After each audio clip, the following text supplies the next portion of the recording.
Hé, psst, c'est derrière le viseur.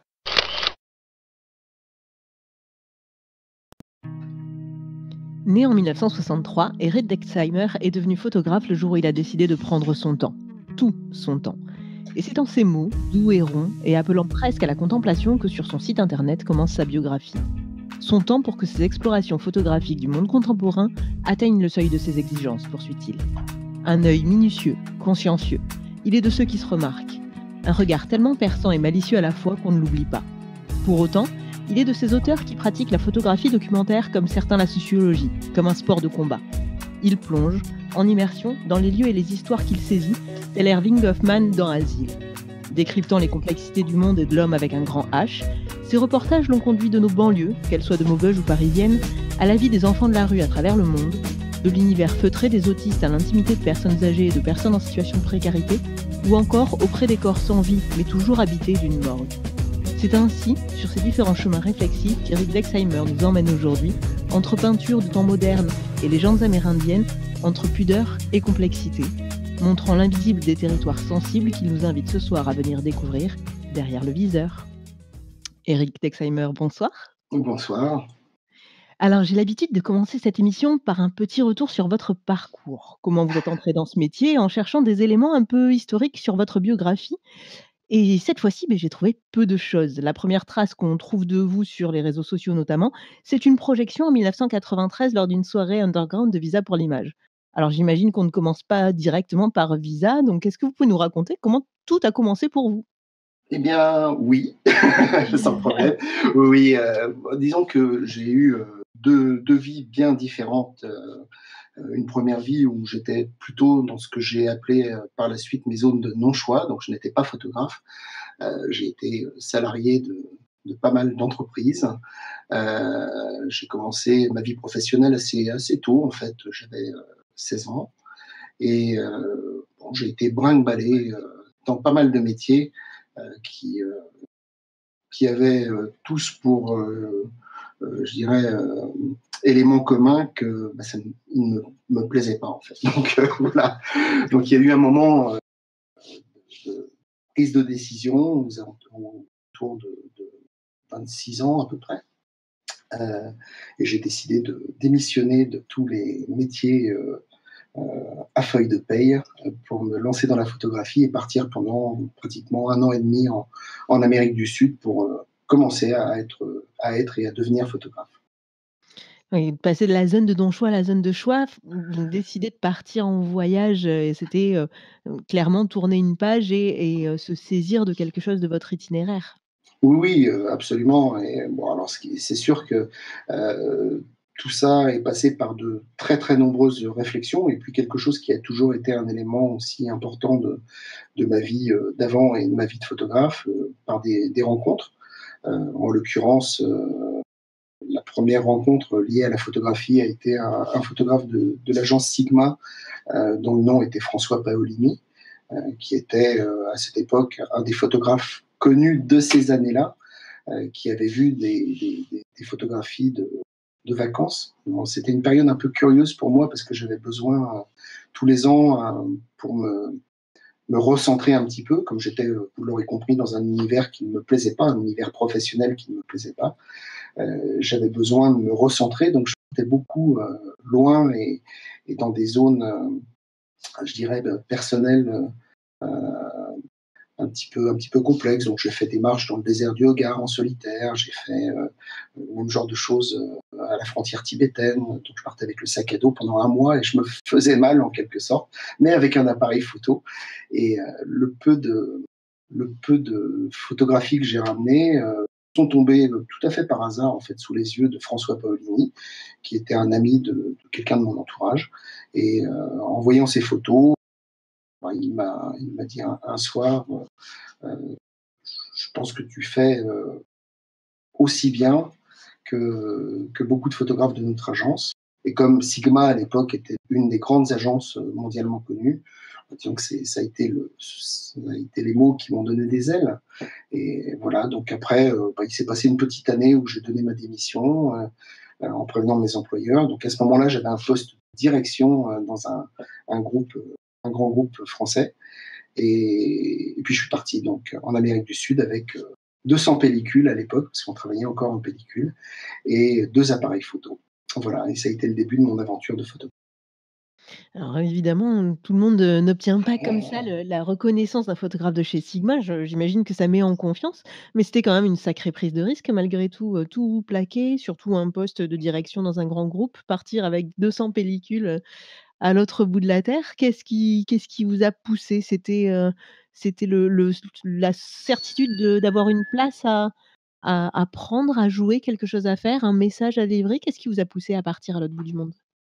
Je pense que quand on a l'occasion de faire ce genre de choses, de d'y réfléchir et de pouvoir les faire, parce que c'est pas effectivement une obligation pour tous que de suivre ses envies, mais moi c'est toujours un petit peu ce qui a motivé mes axes de vie.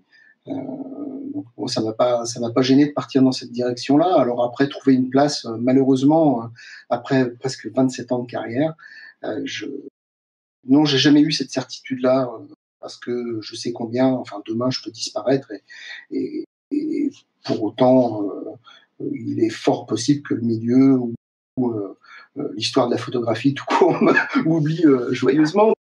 On travaille pas pour ça, en fin de compte. Non, on travaille pas pour une place. Moi, j'ai initié mon métier de photographe pour ne pas me contenter d'être, mais essayer de devenir, en fait. Voilà. Mmh, très belle description. On va partir un petit peu plus en détail dans votre travail.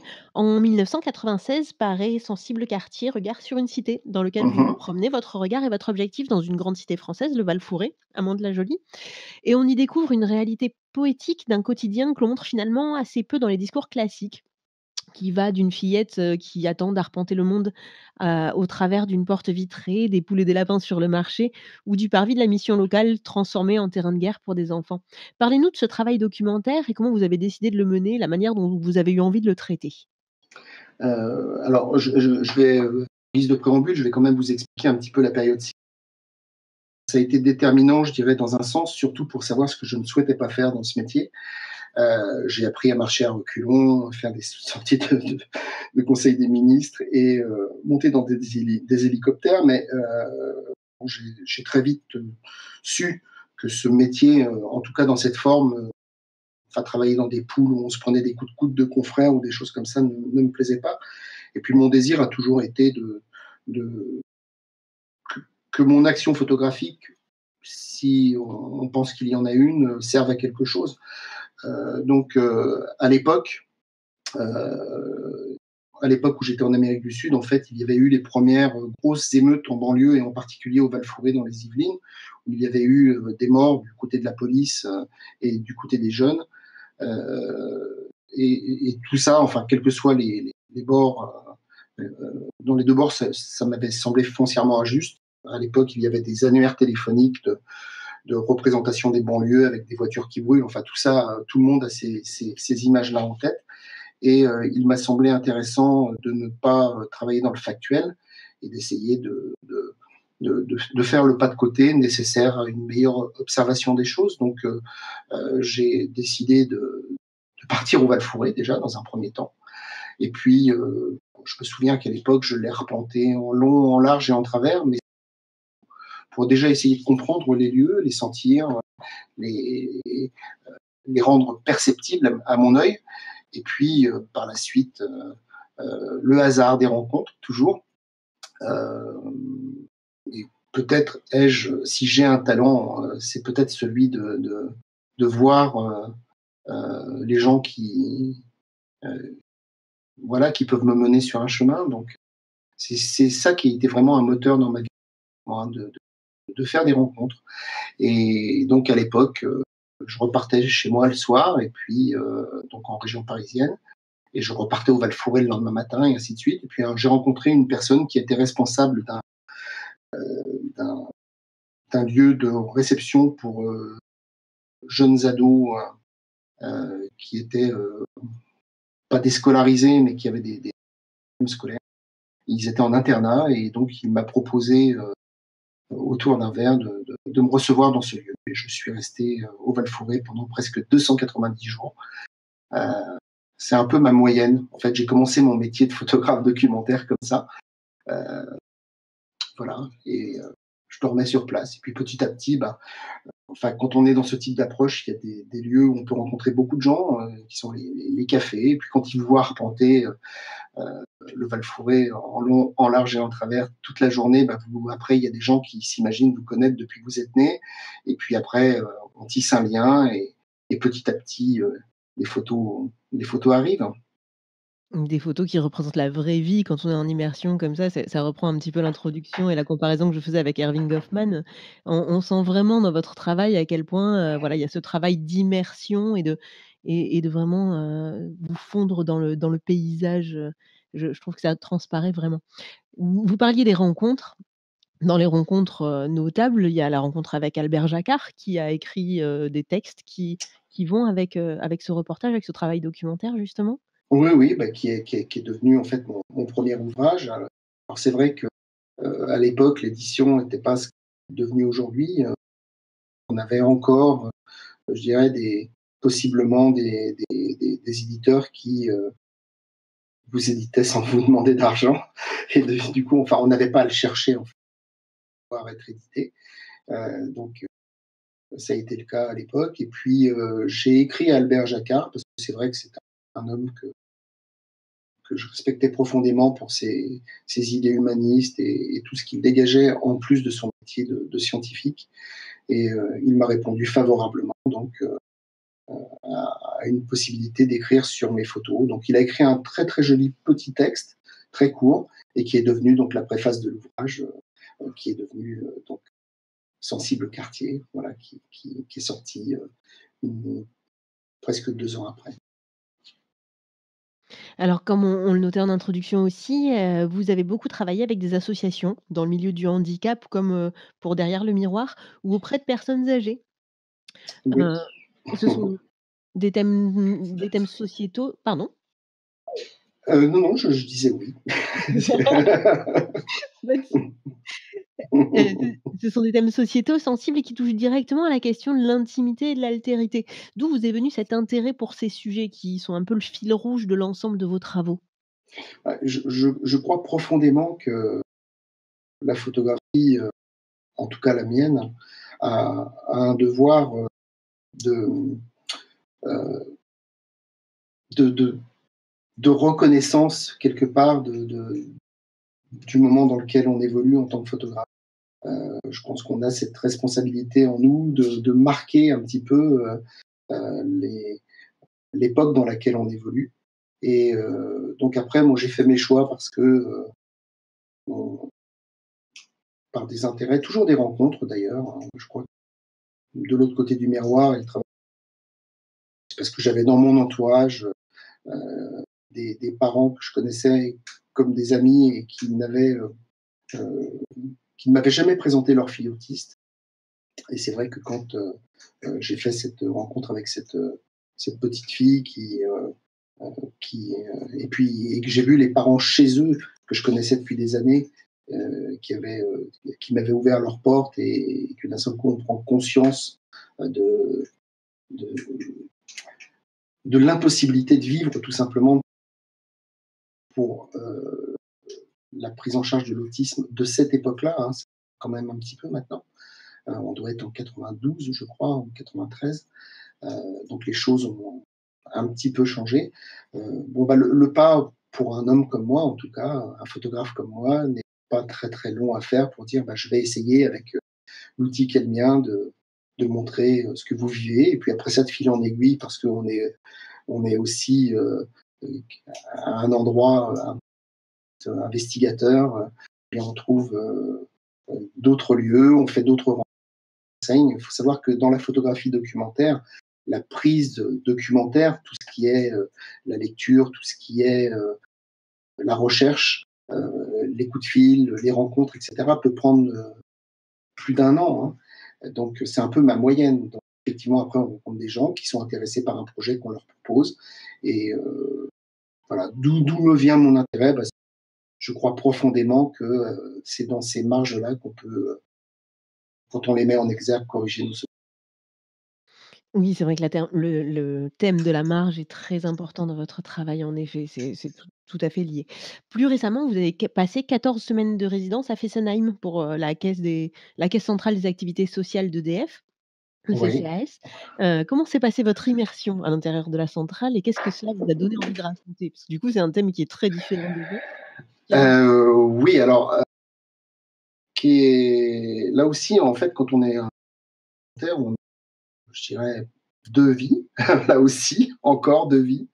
Il y a celle qui est, liée à vos travaux personnels, donc à vos choix personnels et puis, celle un peu plus rare, où, des organismes, des fondations, des sociétés, vont, vous appeler à travailler, sur des sujets donc ce sont des travaux de commande, en fait, hein et là, bon, donc tout le monde connaît la problématique et c'est vrai que, j'avais fait un travail précédent dans un cycle combiné gaz, donc qui sont les nouvelles usines à gaz modernes. Et ça, c'était un travail de choix. Donc, j'ai toujours été intéressé par l'esthétique industrielle.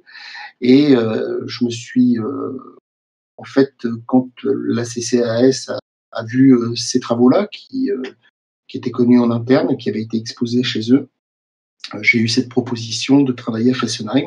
Parce que, bah voilà, c'est vrai que euh, la photographie documentaire implique la durée implique le fait de rencontrer des gens, et puis une certaine forme de savoir-être, très certainement, d'avoir une idée sur quelque chose aussi, parce qu'on ne peut pas raconter des choses qu'on n'appréhende pas, sur lesquelles on n'a pas une petite idée personnelle.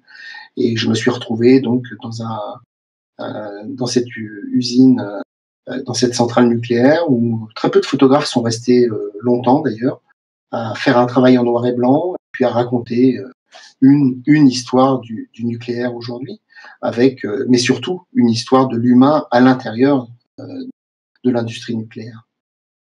Oui, et en même temps, ce qui est frappant dans votre travail, c'est, l'omniprésence des humains et cette omniprésence invisible du nucléaire qui transparaît dans toutes les images et dans toutes les interactions de ces hommes, avec leur environnement quotidien.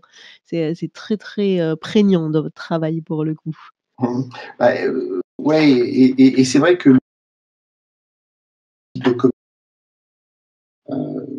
Il y a des petites coupures, c'est vrai qu'on vous entend plus. oui, là, vous m'entendez? Oui, ça y est, c'est Voilà, revenu. très bien. Je ne bouge plus. C'est bon? Oui, impeccable. Bon. Oui, donc c'est vrai que l'humain, pareil, et en particulier dans le nucléaire, c'est pas un sujet qui est très, très facile, hein, parce qu'on a des contraintes. C'est vrai qu'on arrive dans une très grande entreprise, que vous connaissez tous, qui ont, des types de communication,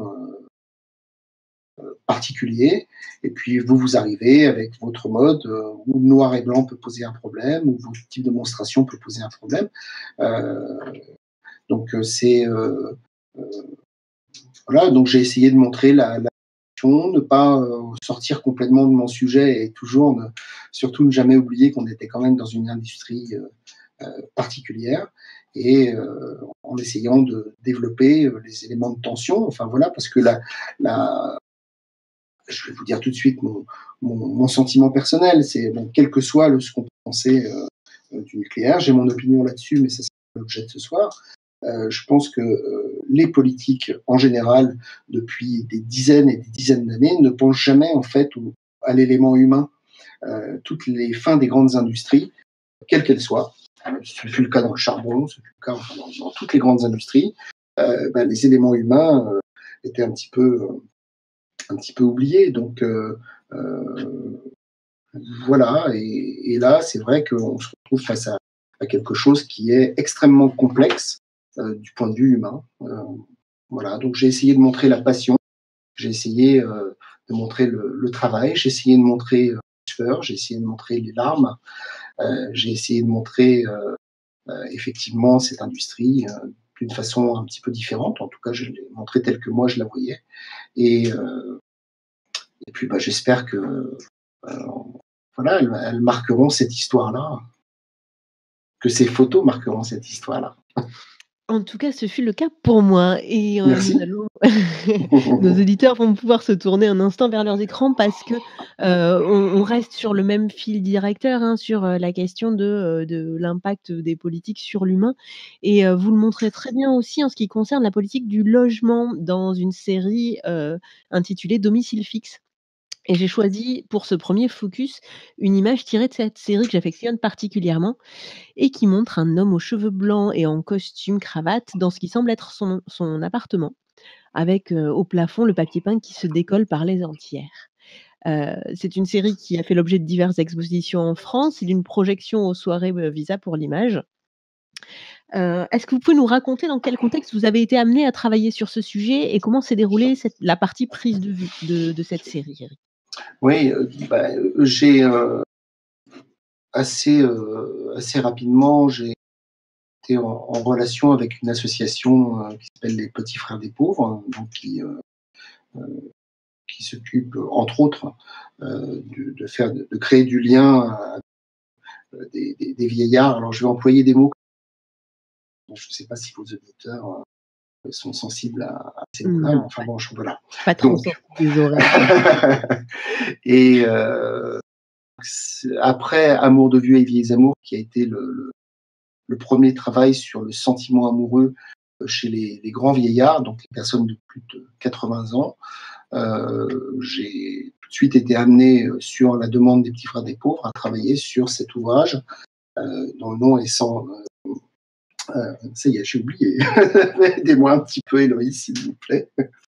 Reprenez la phrase de départ. Ça va revenir. Oui, le titre, j'ai oublié le titre de mon ouvrage, c'est dramatique. Donc voilà, j'ai été amené à travailler sur les personnes qui n'avaient pas de domicile fixe et qui cherchaient un domicile, et donc à les montrer. Et puis j'ai travaillé, comme je le fais habituellement, sur leur environnement, sur leurs objets. Et donc cet homme et cette photo dont vous parlez, ça a été, on était donc pendant les très très grosses chaleurs de cet été-là, où il y avait eu tant de morts. Et je suis rentré dans cet appartement. Donc j'avais affaire à un vieux résistant, un vieux gaulliste. Sur la photo d'ailleurs, on voit un trait du là, tout à fait au fond, qui est accroché. Vous aviez des pans entiers de papier peint. Donc c'était un tout petit univers très très rétréci, et dans lequel vivait cet homme. Et à l'époque, donc bon, si vos souvenirs le permettent, il faisait des 45-50 degrés dehors. Donc ça a été vraiment une grande tragédie de la société. Et donc voilà, ça a été mon intérêt de montrer comment vivaient ces gens qui vivaient dans des tas de lieux, alors soit des lieux de réception des Petits Frères des Pauvres, soit dans les hôtels, soit des hôtels un peu particuliers qu'on appelle les marchands de sommeil. Degré d'or. Et en tout cas, là aussi, de partir sur cet effort d'humanité permanent de toutes ces personnes que j'ai rencontrées. Et donc souvent, je travaille avec du son. Donc je faisais des interviews qui ont été réécrites telles que les gens parlent dans l'ouvrage. Voilà. Je ne sais pas si je vous ai répondu, en fait. Oui, si, complètement. Complètement, complètement. Hem, D'ailleurs, c'est un travail qui m'a fait penser, alors je ne sais pas si vous le connaissez, au travail de Georges Pacheco qui a, fait une série qui s'appelle Mémoire d'oubliés, réalisée en maison relais et j'ai trouvé ça très intéressant. Vous connaissez ce travail ou pas, Non, pas du tout. J'ai trouvé ça Désolé. très intéressant sur un sujet, très, très, très proche, une population très proche, des types d'hébergements, voilà, assez similaires, à quel point vous aviez choisi 2 angles de traitement vraiment différents. Donc je vous invite à aller jeter un petit coup d'œil. Mémoire d'oubliés de Georges Pacheco, c'est sublime. Sans problème. Je ne vais pas le faire maintenant parce que sinon, Bah je vais me non, dissiper. je vous garde encore un peu.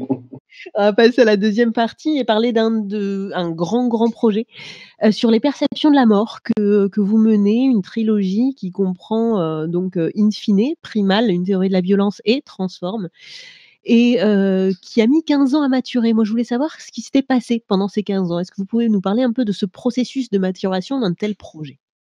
Oui, alors là, c'est vrai que c'est un peu tournant de ma carrière, parce que je pense que j'ai commencé à photographier autrement à partir de ce moment-là. Bon, disons que c'est toujours lié à une histoire, une cassure personnelle. C'est toujours lié à une histoire de vie, à une Ah, on a des petites oui, coupures de j'entends ça. ouais. C'est une émission en direct, c'est ça? Beh, oui. Donc vous disiez que ça correspondait à un moment de coupure dans votre manière de faire de la photo et dans votre vie personnelle en même temps?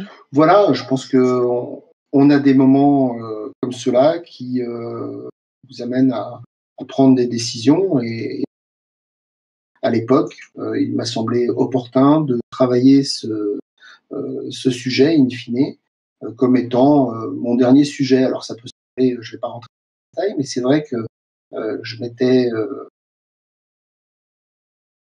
dit que j'ai toujours été intéressé en fait ces ces ces zones, un petit peu, floues, bon comme la fin de la vie par exemple, comme la mort, hein, pour la citer et j'avais lu des années auparavant un ouvrage de Herbert Lieberman qui s'appelle Nécropolis et j'avais déjà écrit en fait à l'époque, heu, mes envies, des images mentales, enfin de mes représentations de la mort, sans pour autant en faire, quelque chose de primordial dans ma vie de tous les jours, hein, mais disons que j'avais mis de côté cette idée de travailler sur la mort.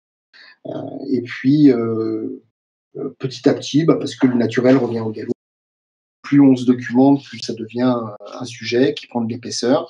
Puis je me suis lancé et donc voilà, c'est toujours des histoires de rencontres et de choix personnels pour aller vers des zones complexes parce que ça m'intéresse profondément. La complexité du monde m'intéresse profondément. Ça se sent. Alors In fine a été projeté à Arles, a été exposé à plusieurs reprises, finaliste du prix Roger Pic Lascam en 2010. Racontez-nous un peu plus en détail ce premier opus de la trilogie. Ouais, alors déjà, ça a toujours été pensé comme un grand projet multiforme. Bon, donc là, je vais assez, assez basiquement, au départ, je suis parti sur cette hypothèse avec laquelle vous serez certainement d'accord, que l'homme est mortel. Donc ça, c'était la base du travail. Ça va être difficile de pas être d'accord. Voilà. Et que, en cherchant un peu, il y avait pas mal d'iconographie, mais en tout cas pas celle que je voulais apporter moi, qui était donc ce moment très très précis entre le moment de la mort et où on est encore parmi les vivants, hein, et jusqu'au moment de son enterrement ou de sa crémation, où on est après dans le souvenir. Donc moi j'ai photographié, j'ai travaillé avec des thanatopracteurs, qui sont donc les personnes qui rendent visible à la famille le défunt, et j'ai essayé d'avoir une approche, je dirais, la plus personnelle possible. Donc en l'occurrence, dans mon imaginaire, je, j'ai pensé qu'il y avait déjà que le noir et blanc est un médium particulièrement efficace, en ce sens que on n'appréhende pas trop quand on travaille en noir et blanc les matières. Enfin, je vais donner un exemple. Si on sent, par exemple, le rouge est tout de suite quelque chose de très agressif pour les personnes qui regardent. Donc, j'ai pas voulu dès le départ me lancer dans cette photographie avec avec la couleur. Donc, le choix du noir et blanc a été fait. Et puis après, il y avait l'idée que je faisais un travail du corps, donc de la matière corps, avec la peau et tous ces paysages humains jusqu'à à l'âme, même si à titre personnel, je ne suis pas un croyant. Enfin, en tout cas, je voulais laisser cette place, cet espace-là. Et donc, je pars de photos qui sont très sombres, très noires, avec beaucoup de matière, à des photos qui sont quasiment évanescentes, en fait, comme si, je dirais, d'un souffle, on pouvait les faire disparaître. Cette notion de souffle est très, très présente dans cette série. J'imagine que vous vous êtes énormément documenté sur les représentations de la mort dans différentes cultures. Est-ce qu'il y a des travaux particulièrement qui vous ont inspiré pour mener ce premier opus? Alors, moi, ma recherche, elle est uniquement picturale, en fait. En règle générale, un projet, de trop regarder ce que font les autres en photographie. Ça peut peut-être sembler curieux, mais c'est pas d'ailleurs porte pas d'intérêt, mais c'est simplement parce que je dois être peut-être profondément influençable. En tout cas, j'évite les influences de ce qui a déjà été fait. Par contre, je me suis intéressé beaucoup aux représentations de la mort picturale. Et puis là, bon, ben, voilà, en fait, j'avais un protocole qui était un protocole personnel qui était un choix d'essayer d'exprimer les choses avec une lumière assez fine. Donc, je ne travaille pas avec des éclairages. Hein, j'essaie de faire mes lumières directement au moment où je fais la prise de vue. Donc, je travaille mes sous-expositions et mes surexpositions directement à ce moment-là. Et donc voilà, donc j'avais pas mal de références picturales, mais pas tellement d'auteurs. Je regardais l'esprit de la forme. Vous voyez, c'est que Mmh. d'autres, et depuis la nuit des temps, il y a une expression de la mort particulière en peinture. Donc c'est ça qui m'a nourri, et j'en ai mangé. Je me faisais des petits dossiers, et puis que je regardais sans cesse, sans cesse et sans cesse. Et puis des fois, les choses arrivent en fait. C'est très curieux. Alors dans Primal, vous nous offrez une étude quasi philosophique de la violence intrinsèquement humaine comme sociétale, sans aucun détour et pourtant, pour autant, sans jamais choquer, toujours avec, le tact et la sensibilité qu'on retrouve dans tous vos travaux. Vous abordez un sujet aussi complexe à traiter que le sujet de la mort dans un travail symbolique qui place l'observateur dans une posture vraiment réflexive. Comment est née cette démarche et ce choix d'angle pour le traitement d'un sujet comme celui-là? Alors là, c'est vraiment la suite directe. Donc c'est tout à fait au départ. Toujours penser et appréhender ce projet sur la mort et la violence comme étant une trilogie. Donc Primal, donc après avoir je dirais, fait entre guillemets la démonstration que l'homme est mortel, ce dont on était tout à fait d'accord tous les deux tout à l'heure. Donc j'ai essayé d'exprimer le fait que l'homme est aussi une espèce violente. La conclusion venant donc sur l'opus 3 qui est en cours. Il faut savoir que Primal, je pratiquement terminé. Je pense que d'ici 5-6 mois, j'aurai la totalité des images que je souhaite. Et du coup, donc vous avez dû voir, je ne sais pas si nos auditeurs voient des images de Primal, mais qu'il y a déjà un pas de recul, c'est-à-dire que le cadre n'est plus le même. Autant dans l'expression de la finitude, j'avais un cadre qui est très particulier, très, très proche du sujet. Autant dans Primal, j'ai fait un petit pas en arrière et le cadre est plus large. Donc je photographie des personnes qui sont mortes de violences sociétales ou de violences d'autrui. Donc là, il y a un protocole photographique. On est beaucoup plus noir, hein, dans la noirceur. Un protocole photographique qui s'apparenterait presque à la peinture à la bougie, à la peinture hollandaise à la bougie. Enfin, c'est un peu ce que m'expriment ceux qui regardent ces photos et ce que je souhaitais faire aussi. Ensuite, j'ai fait un travail spécifique sur le sang. Donc là, pour avoir une narration du noir au rouge.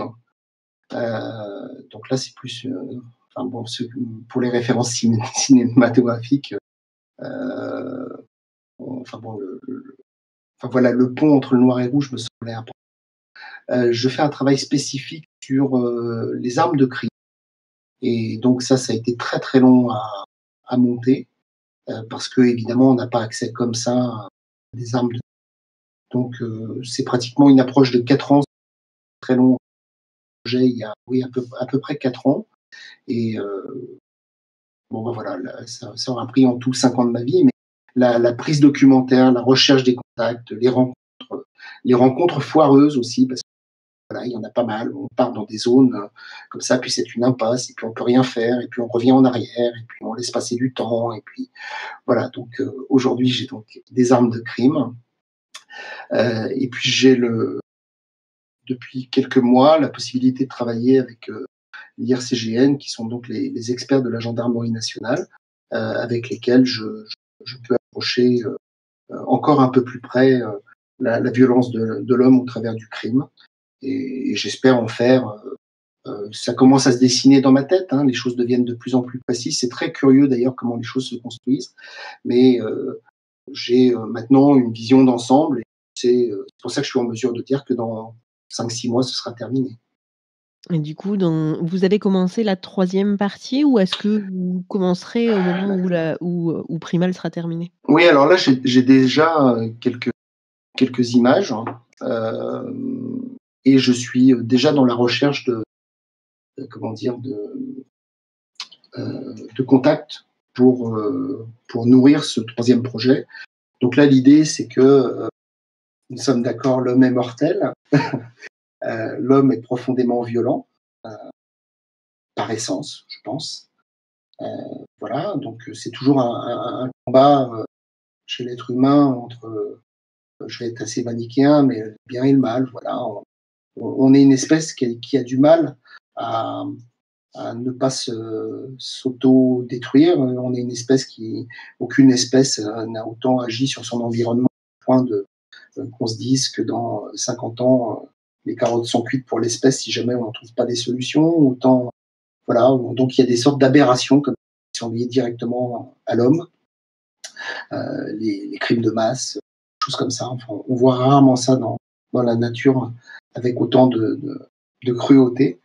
Et, du coup, la troisième partie, c'est à la fois un travail sur les stigmates, sur les corps blessés, sur du paysage humain qui montre ces corps blessés, et un rapprochement de ces matières humaines, en fait, avec ces dispositions et cette géographie particulière, qui se rapproche de matières vivantes, elles, donc des écorces, du bois, de l'eau, des choses comme ça, des choses qui sont liées aux éléments, avec, dans mon esprit tordu, j'imagine que les gens y verront à la fin un discours où, en fait, la conclusion serait que si l'espèce qui est mortelle et violente par essence ne change pas radicalement le cours de son histoire, eh bien, la nature restera et nous survivra. Voilà en gros le truc. C'est pas très optimiste, hein. Je suis désolé.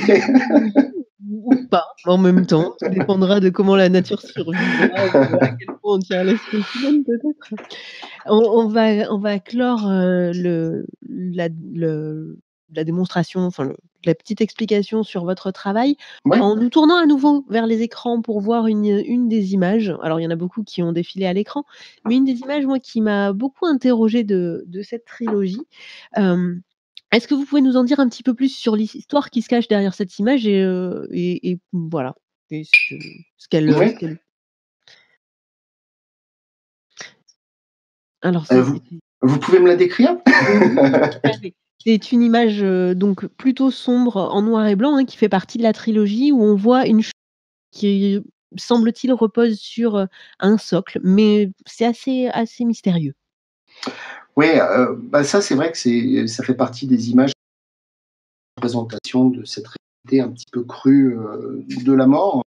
Euh, alors là, je vais me replacer momentanément dans le contexte d'un photographe qui travaille sur ce type de sujet. Pendant de très très nombreux mois qui se changent en années petit à petit.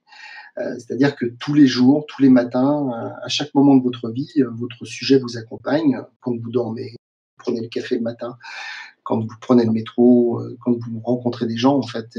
Voilà, un travail documentariste, un travail de long terme, eh bien, les photographies vous habitent tout le temps. Et donc là, il faut imaginer que je travaille avec des thanatopracteurs. Alors je fais un petit je fais un petit aparté. Vous entendez un gris du Gabon qui s'appelle Géronimo, qui est derrière moi, qui est un petit perroquet. Donc voilà, il va vouloir causer à l'antenne. Et de fait, on vit pendant ces périodes-là d'énormes moments de solitude, parce qu'on ne peut pas trop raconter, en fin de compte, autour de soi ce qu'on peut appréhender dans la journée. On ne peut pas trop parler de ses interrogations, de ses peurs. Je sais que mes premiers contacts avec le milieu de la mort, ça a été un choc, hein, parce que comme tout le monde, au début, j'en avais assez peu, sinon les défunts de ma propre famille, on va dire. Et puis là, d'un seul coup, vous vous retrouvez où pendant près de 24 mois, vous envoyez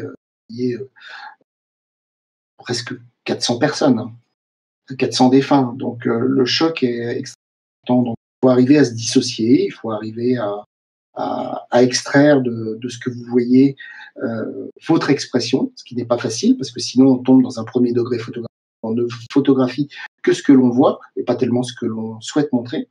Donc voilà, donc il a fallu, comme tout le monde, que je m'extrais de mes propres interrogations, de mes propres peurs, voilà. Et tout ça, je vais prendre un raccourci sémantique, mais voilà, on peut manger son on rêve plus, on ne fait plus que des cauchemars, on a des tas d'interrogations. Enfin voilà, c'est des travaux qui sont très très denses et qui vous habillent. Et donc, pour répondre à votre question, enfin, je me suis retrouvé un jour avec une thanatopractrice, donc une femme pratique ce métier, et qui m'a emmené à un lieu où elle allait donc préparer la défunte, en l'occurrence, pour la rendre visible aux personnes avec lesquelles elle était en maison de retraite parce qu'elle n'avait plus de famille. Et c'est vrai que j'ai tout de suite été, marqué par cette matière que représentent les cheveux et cette matière particulière que représente ce repose-tête, en fait. Donc le mystère, il est lié à cette matière cheveux qu'on n'a pas l'habitude de voir obligatoirement sous cet angle-là. Ne montrer que des cheveux, a priori, ça n'aurait pas obligatoirement beaucoup d'intérêt. Mais c'est la conjugaison en fait des deux matières. Cette matière, c'est de la résine époxy en noir. Cette architecture particulière a tout de suite attiré mon regard. Alors après, voilà, j'avais un peu de temps devant moi et j'ai essayé d'exprimer la chose le mieux possible. Mais après, c'est lié à des émotions de photo très, très objectifs et ça peut pas toujours s'expliquer. Mais voilà, si vous ressentez du mystère, c'est qu'à un endroit, en tant que photographe, je l'ai ressenti aussi et que quelque part, peut-être, j'ai su l'exprimer. Tout à fait, tout à fait, tout à fait. Alors en 2015, vous participez à une exposition intitulée C'est pas la mort, exposée au musée d'ethnographie de Neuchâtel Oui. et élaborée par un groupe d'étudiants en ethno dans le cadre d'un TP. Est-ce que vous avez travaillé directement en lien avec ces étudiants et qu'est-ce que cela vous a apporté? Alors, j'ai fait le jour de l'exposition avec ces étudiants. Je les avais pas particulièrement rencontrés avant, mais on a passé quelques heures avant et pendant et après l'exposition. Là, ce qui était intéressant, il faut savoir que les Suisses en particulier, je trouve, ont une façon très très particulière et très professionnelle et très belle de faire leur scénographie. Donc là, on s'est retrouvé dans un musée avec une scéno très particulière où le rapport au temps était, d'un seul coup, on se retrouvait dans un monde qui était l'expo, et donc deux salles avaient été, représentaient particulièrement le travail, avec puisqu'on est dans un musée d'ethno, des objets autour. Et vraiment, ça a été un très, très, très beau moment. Alors, ce que ça m'a amené déjà, c'est que c'est suffisamment rare d'être exposé en musée pour pouvoir en profiter. Donc, ça m'a amené mes yeux d'enfant sur mon propre travail, et ça, c'était super. Parce que c'est super rare quand même. Faut pas que nos auditeurs croient que dans une vie de photographe, en 27 ans, on est tout le temps exposé, qu'on fait tout le temps des bouquins, et qu'on a tout le temps des parutions et des commandes, et qu'on voyage dans le monde entier avec les appareils en bandoulière. Non, il y a beaucoup de moments de solitude. Enfin, en tout cas pour moi, ça se passe comme ça. Beaucoup de moments, de solitude de photographe. Je suis pas du tout seul parce que j'ai une super famille. Et là, c'est vrai que de voir le travail finalisé, exposé, qui peut apporter à des étudiants et qui est complémentaire avec leurs travaux, c'est tout simplement beau à voir, quoi. On se dit dans ces moments-là, je travaille pas pour rien. Enfin voilà, on peut apporter on peut se rassurer un peu, quoi.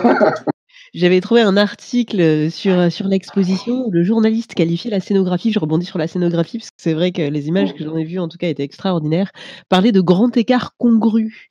Et j'ai trouvé cette expression tout à fait, appropriée, juste et assez drôle pour, expliquer à quel point il y avait des mises en scène qui, juxtaposaient, par exemple, il y avait, un sarcophage, Oui, à côté d'une horloge.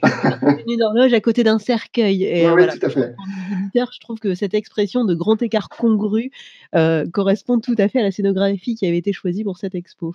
Oui, puis il y avait un gros travail sur les lumières. Moi, je me souviens, alors c'est peut-être mon parle, mais je me souviens de grands couloirs très sombres, avec toute cet imaginaire collectif sur les tunnels, vous savez, qu'on voit avant que les gens peuvent rester comme ça pendant longtemps, et puis renaissent à la vie et puis se souviennent de ça. Alors c'est très curieux, même si c'est pas mon point de vue personnel, hein, mais c'est vrai qu'on était plongé dans un univers symbolique très dense, et j'ai trouvé ça super. C'est vraiment ouais, un très beau souvenir, très très beau souvenir. Alors on parlait d'Albert Jacquard et de Sensible Quartier tout à l'heure, mais je pense aussi à certains travaux aux travaux de certains chercheurs de l'EHESS comme Florence Weber et l'excellent travail de Jean-Robert Dantou avec sa série Les murs ne parlent pas. Ce qui est marquant, dans votre travail, Éric Dexheimer, c'est l'imbrication justement des sciences sociales et de la photographie. Est-ce que c'est une démarche consciente dès le départ? Et de quelle manière est-ce que cela se traduit dans votre travail au quotidien, si c'était le cas? Alors une démarche consciente, un intérêt porté à la Ah. démarche consciente, j'en suis pas sûr, même si, je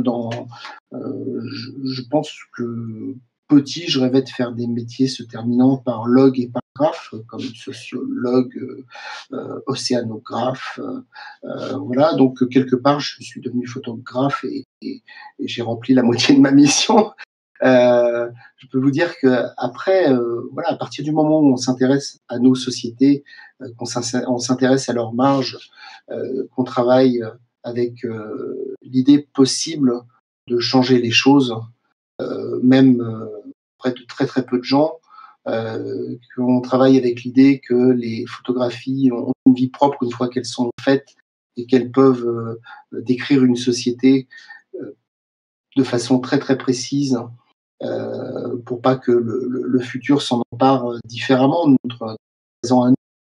On sait combien l'image est importante et qu'on peut dire à certains moments que voilà, on vit dans des sociétés extrêmement dures. Donc, quelque part, mon travail peut-être sera une des nombreuses démonstrations là, qui est pas une époque toute rose.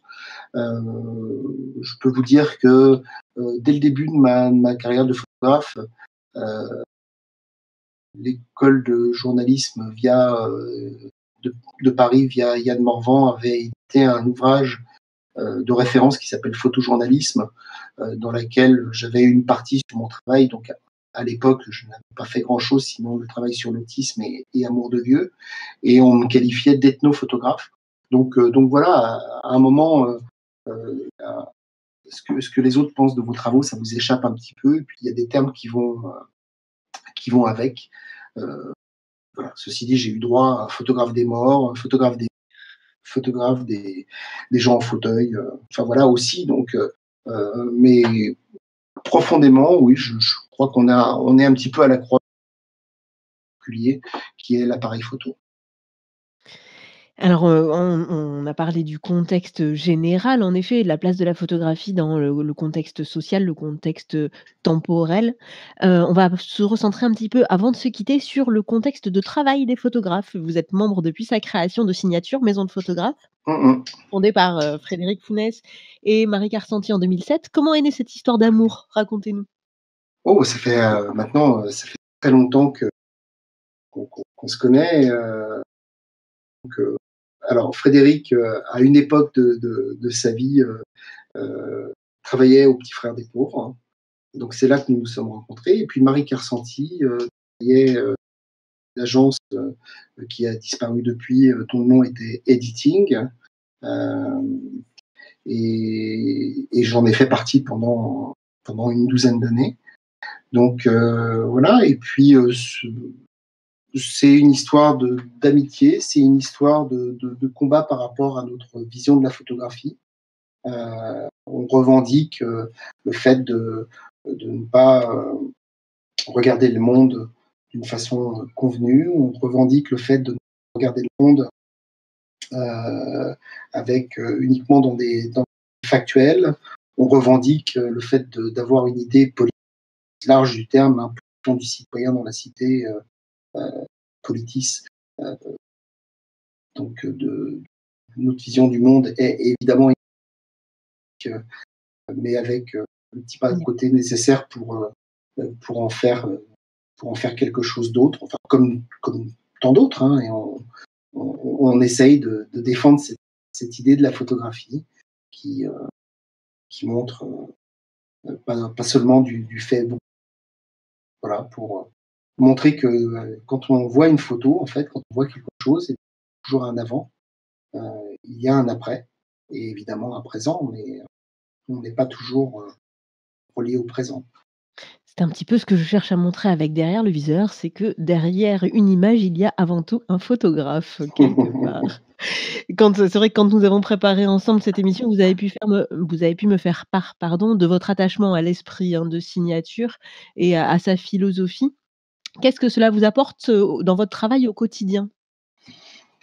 Écoutez, c'est d'abord un soutien. Ah, je ne vous entends plus, Eric. Oui, et là, vous m'entendez? Oui, là, Oui, c'est c'est mieux. En fait, je suis debout sur une jambe, si on voit. Non, je plaisante. Donc, du coup, ce que ça m'apporte, bah, c'est tout à l'heure, je vous disais combien on pouvait souvent ne pas pouvoir parler en fait de notre travail. C'est extrêmement complexe, hein, parce que je l'ai évoqué, on se lève avec, on dort avec, et on est 100% du temps avec nos travaux. Donc c'est vrai que cet espace d'écoute, de regard est super important. Faire partie d'une agence, c'est aussi avoir des gens à côté de soi euh, avec lesquels vous pouvez parler, évoquer, et pas seulement parler de même si aujourd'hui c'est quelque chose d'extrêmement important pour tout le monde. Mais moi, je suis pas, au sens économique du terme, un photographe rentable. Et je mets tout de suite entre 5 et 6 ans pour faire un travail. On peut pas dire que trouver des gens avec lesquels vous pouvez évoquer, vous pouvez regarder, vous pouvez corriger, des gens qui peuvent se permettre de vous dire bah, qu'elle est pas bonne et cette photo, et à qui on peut dire bah, moi je suis pas d'accord avec ça, on débat, c'est un lieu de débat, plutôt contre avec des tas de photographes de talent avec lesquels je travaille aussi, hein. Donc on a un groupe commun, le groupe Signature, sur lequel on s'envoie nos travaux. On travaille parfois en commun. Enfin voilà, donc c'est un espace de concertation aussi. Et faire partie d'eux, pour moi, est quelque chose d'important. Et il y a de belles signatures chez Signature. Je pense notamment au travail de Patrick Barr que j'apprécie moi particulièrement. Je crois qu'il y avait, quand j'ai découvert mon neveu Jeanne, il y avait très longtemps que je n'avais pas eu la larme à l'œil comme ça, donc j'invite nos auditeurs à aller faire un petit tour du côté de chez Signature. En conclusion, je vais revenir sur l'introduction. En début d'émission, je faisais écho, mon introduction faisait écho à la biographie qui figure sur votre site internet, en soulignant sa douceur ainsi que votre regard vif, perçant et particulièrement malicieux, Eric Dexheimer. Alors pour conclure, j'avais envie de vous demander, ces 2 qualificatifs, la douceur et la malice, est-ce que cela traduit bien votre regard sur le monde au final? Oui, ça, c'est un petit peu contradictoire. Alors quand vous me dites ça,